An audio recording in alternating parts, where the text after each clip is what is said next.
It's midday. Hello, good afternoon, and welcome to the Citi Prime News live from our studios at number 11.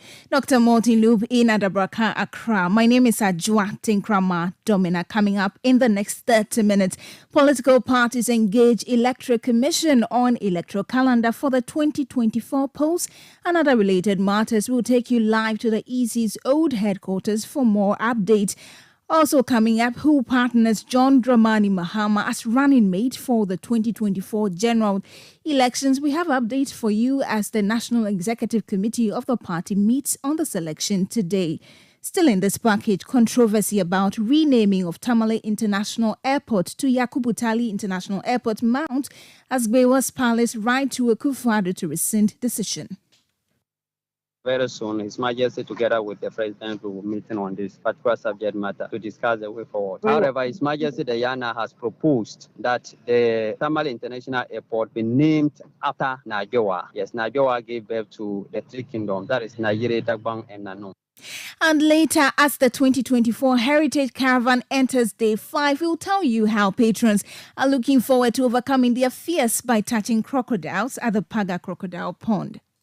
Paga, I'm looking forward to the crocodiles. I haven't been there before, so I'm really looking forward to touching it. I don't think I'll have the confidence to sit on it, but I'm hoping to touch it.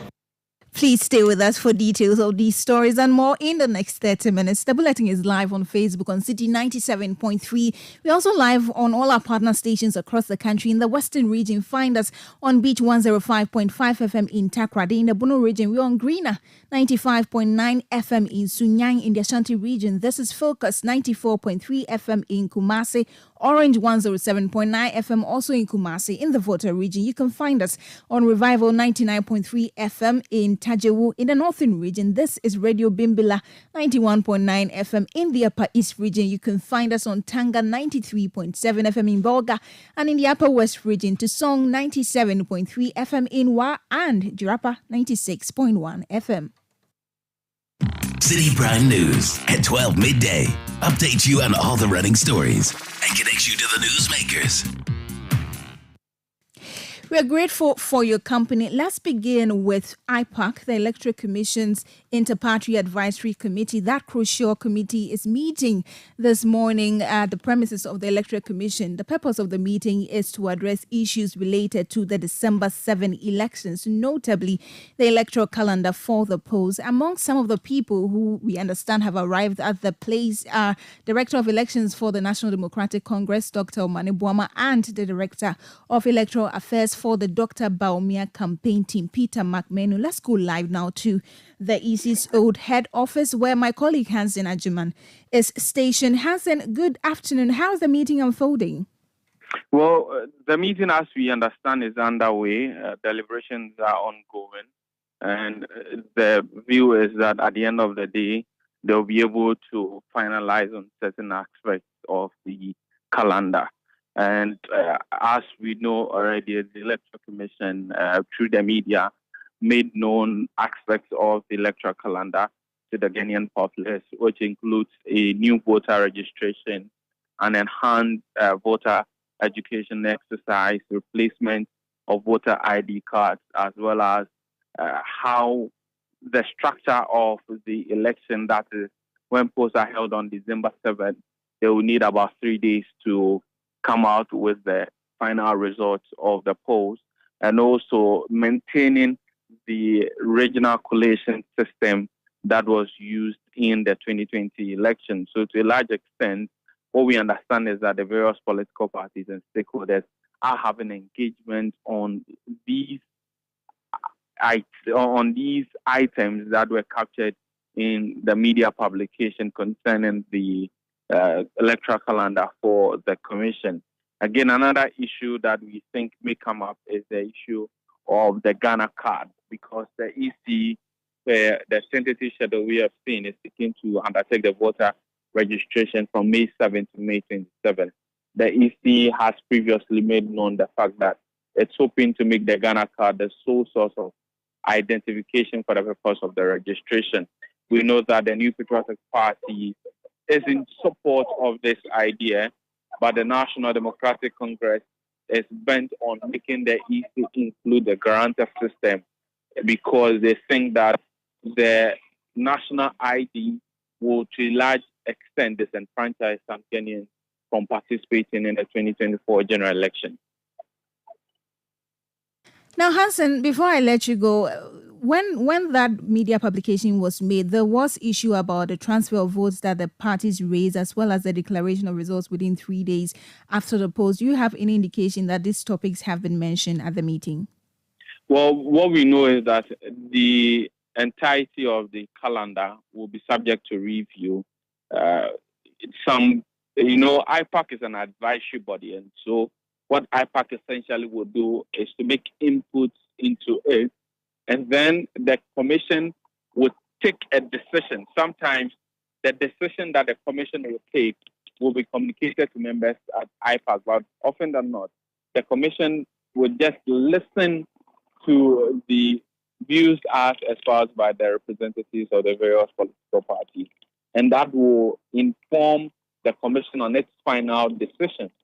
What we know is that the commission has scheduled for a press engagement at 4 p.m. later today. And so for the official position of the commission on some of these issues, we'll get to know after 4 p.m. when the commission itself addresses the nation through the press. Right. Thank you so much, my colleague Hansen Ajiman, speaking to us from the Electoral Commission's old office on that crucial Inter-Party Advisory Committee meeting.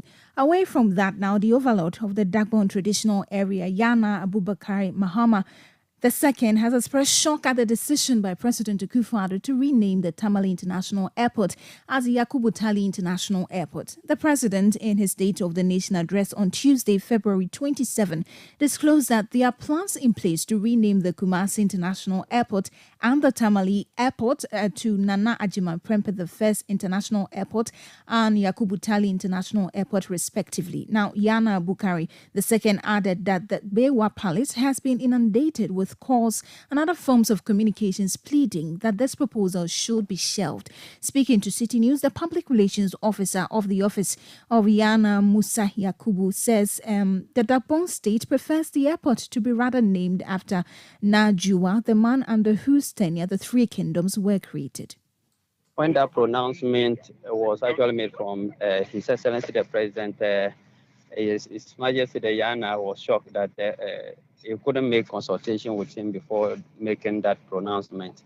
Because from the one, His Majesty has a very huge suggestion with regards to the renaming of the Tamale International Airport.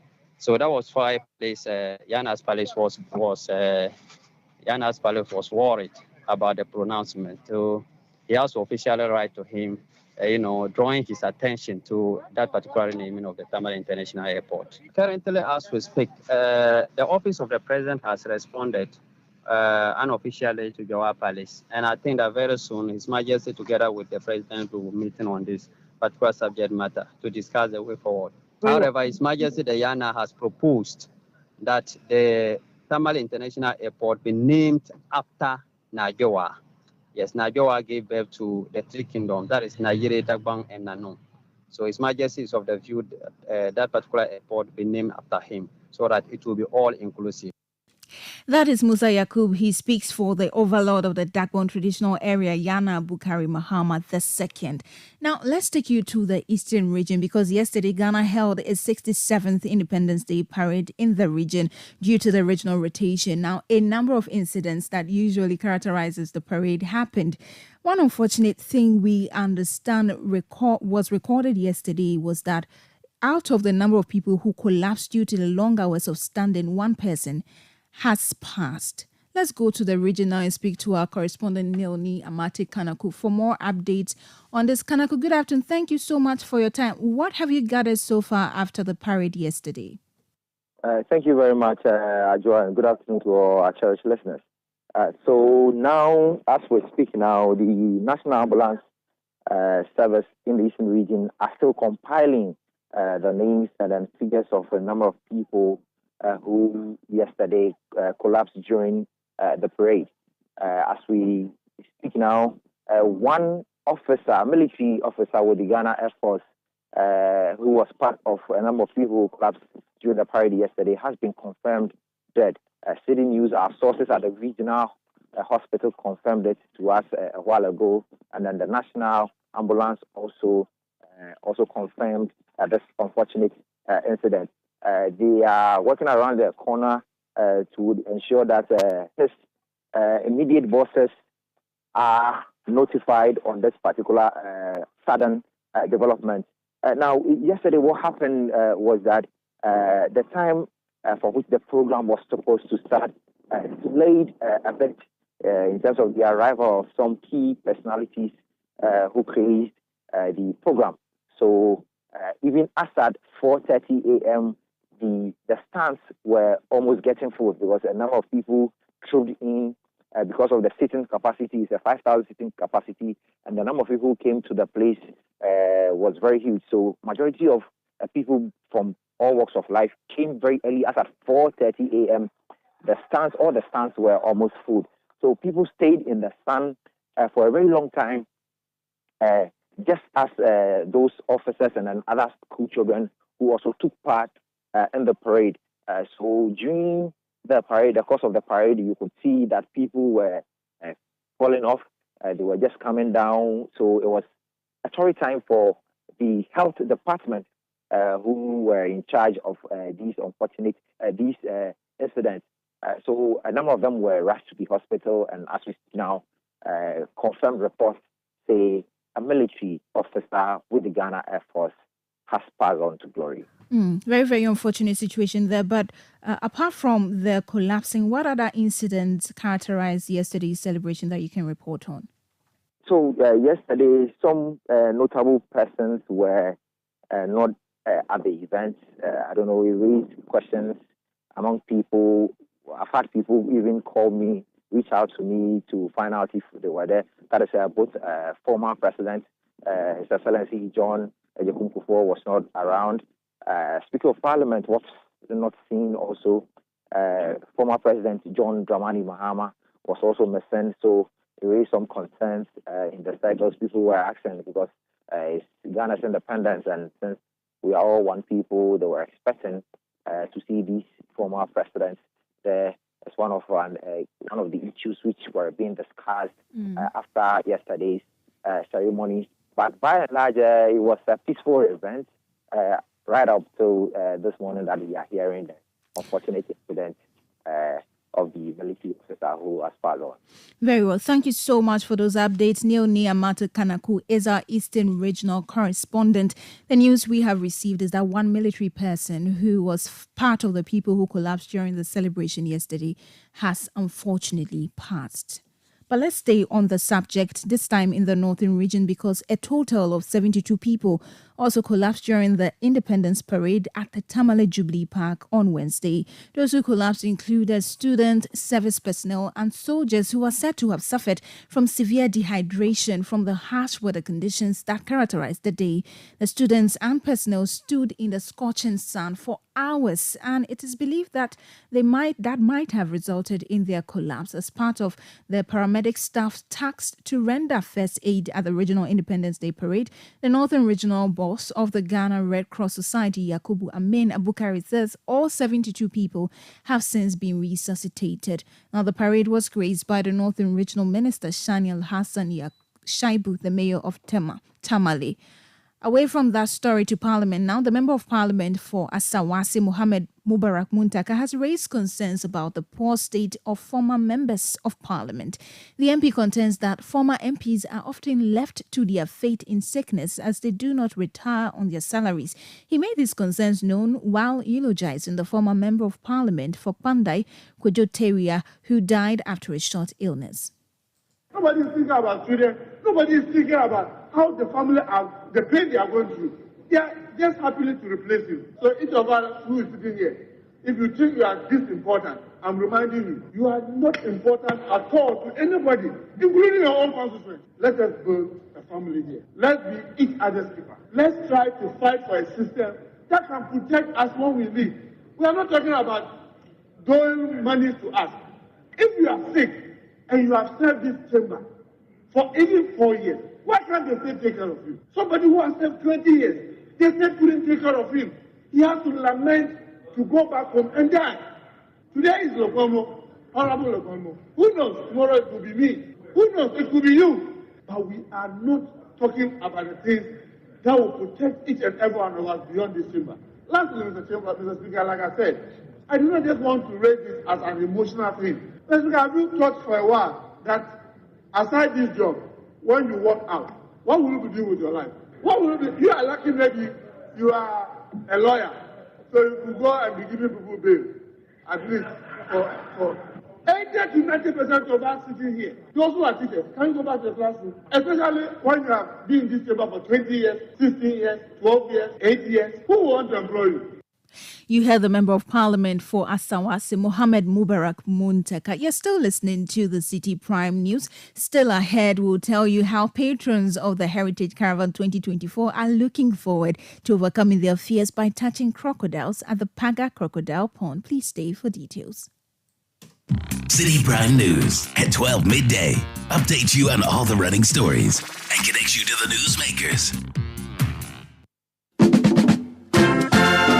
This Easter, we are changing the narrative. We're going back to our village. Back to your village with the Back to Your Village Food Festival. Allow us to take you back to your roots and give you an unforgettable experience. When was the last time you had your favorite indigenous Ghanaian meal? Just like it's done back home. The eto, impotompoto, etil, ampesie, komike kenang, tuozafi, dawadawa jollof, akple and fetri dechi among others. Come and enjoy these and more at the Back to Your Village Food Festival. Let's also treat you to a collection of authentic Ghanaian music and traditional dances like Agbaja, Adowa, Kete, Banlogo, Bamaya, Ble, and Apatampa, and many more. Some authentic Ghanaian games and good networking. On Saturday, 30th and on Sunday, the 31st of March 2024, at the forecourt of the AMA, from 9 a.m., we will enjoy 2 exceptional days of indigenous Ghanaian cuisine, music, dance, and more from the northern, central, western, and southern zones of the country, all in one location at the Back to Your Village Food Festival. Chalet vendors, if you believe your meals are exceptional and can well represent your region better than anyone else's, call us on 0205 973 973 and be part of the Back to Your Village Food Festival. Don't miss out on this nostalgic and thrilling experience. See you there. The Back to Your Village Food Festival is powered by Citi TV with support from 97.3 Citi FM, and it's sponsored by Mess Cookies Spices, Phytol Oil, Fortune Rice and Mopa, GB Foods, and Pan-African Savings and Loans.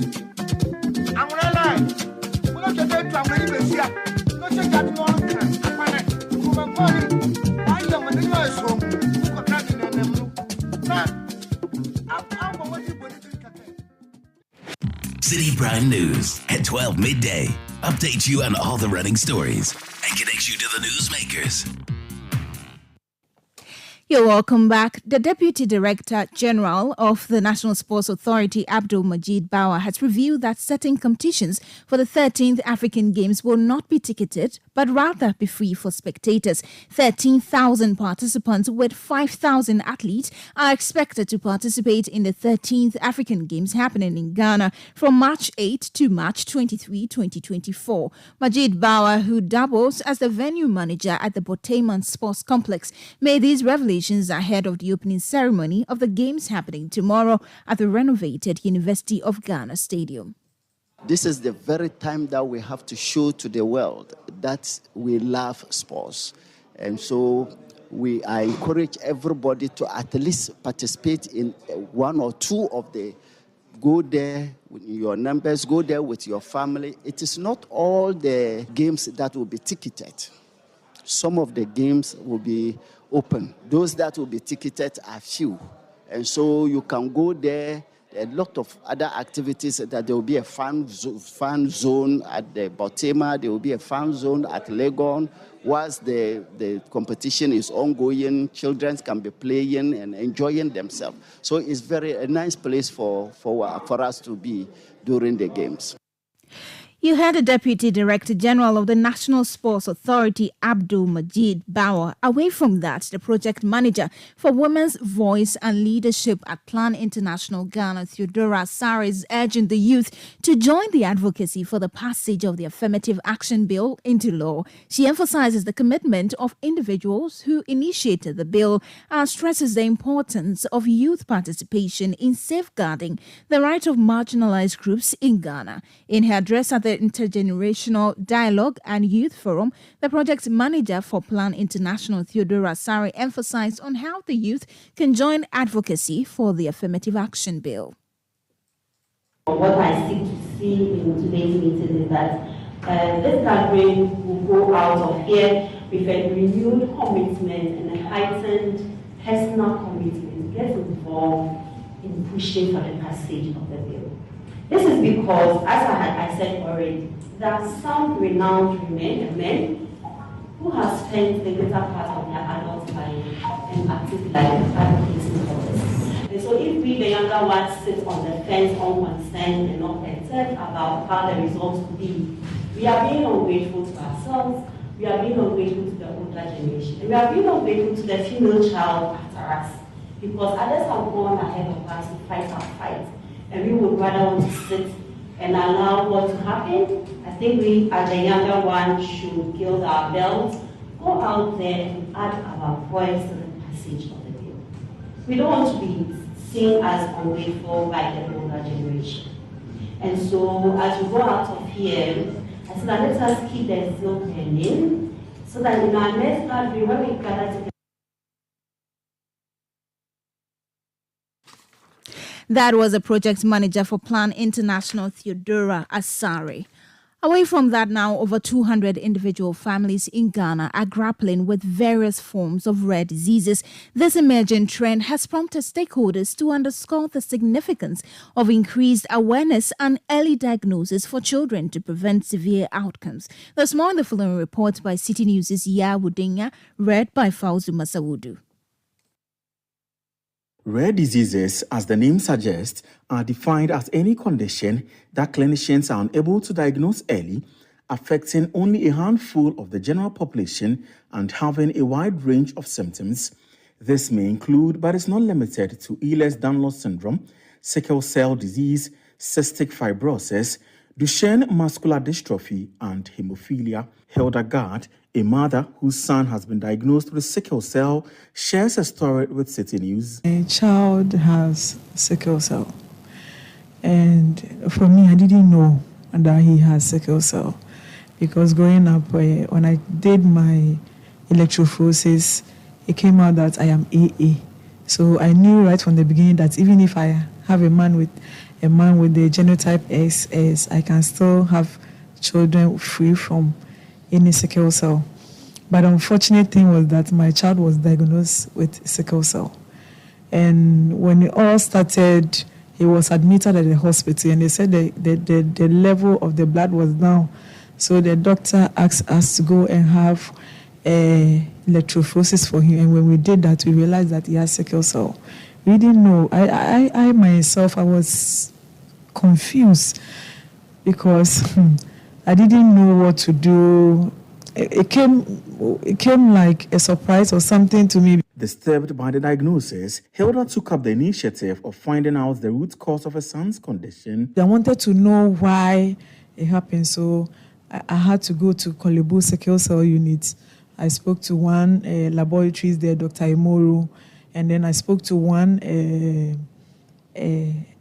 professional, professor there, who was able to tell me that I could either be carrying something aside the A. There could be something there that I don't know.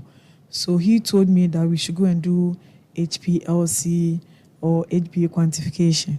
So I got my son's father and then told him, and he said he wasn't going to waste his money. So he's not going to do it. And that taking care of such children, it's a waste. And that even if he takes care of him, he will die. In a quest to find answers to what seems like a puzzle of a lifetime, Hilda tells Citi News about the impact of her son's condition on their family. For me, I've cried so many times. I don't know how to say it for you to understand. Meanwhile, Dr. Yvonne Brew, a pediatrician at Ridge Hospital, sheds light on rare diseases in Ghana. Worldwide, it is known that there are about 300 million people with one rare disease or the other. And either they have not been diagnosed at all, they've been misdiagnosed, or or they are being treated wrongly. And that happens in Ghana as well.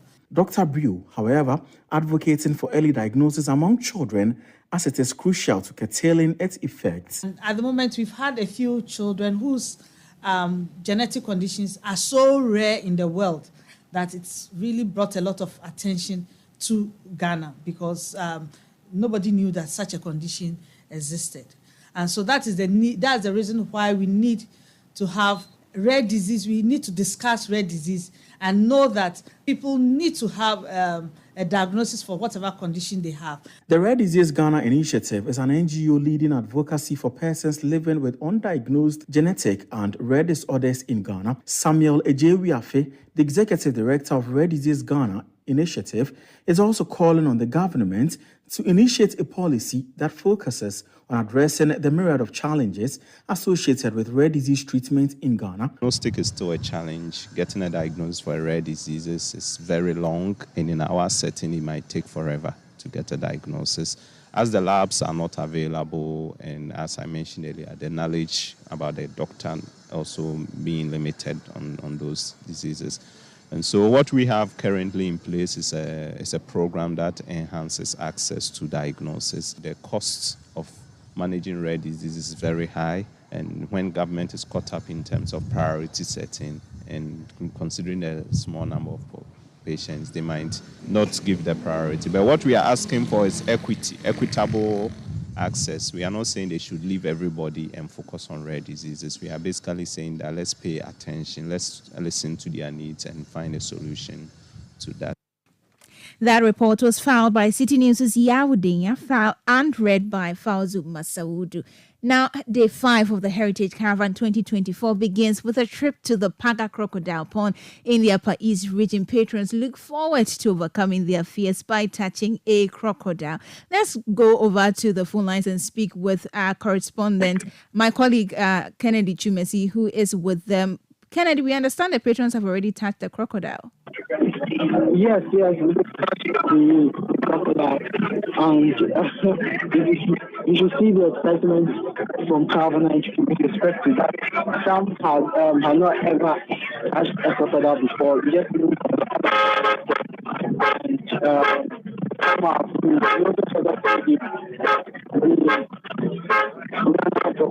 Kennedy, can you reposition yourself so we can hear you properly? We are struggling with you on the line. Yes, go ahead. Yeah, so we just Unfortunately, we may have to speak to Kennedy some other time in our subsequent bulletins, but you heard that some caravanites on the 2024 Heritage Caravan are hoping to touch crocodile on this tour, and some of them have already touched that. We wish them all the best. Let's do some politics now. This was one of our headline stories. The National Democratic Congress, NDC, is expected to meet its National Executive Committee today to make a decision on the potential running mate presented by the party's flag bearer, John Dramani Mahama. John Mahama, on February 27, submitted his choice of a running mate to the party's leadership for consideration ahead of the 2024 general elections. A former vice presidential candidate, Professor Jane Nano Pokwajiman, has been tipped as a preferred candidate. We will bring you updates on this meeting in our subsequent bulletins. But that does it for today's edition of the Citi Prime News, which has been live from our studio in Adabraka, Accra. For more stories, please visit citinewsroom.com. My name is Ajua Tinkrama Domina. Many thanks for your time.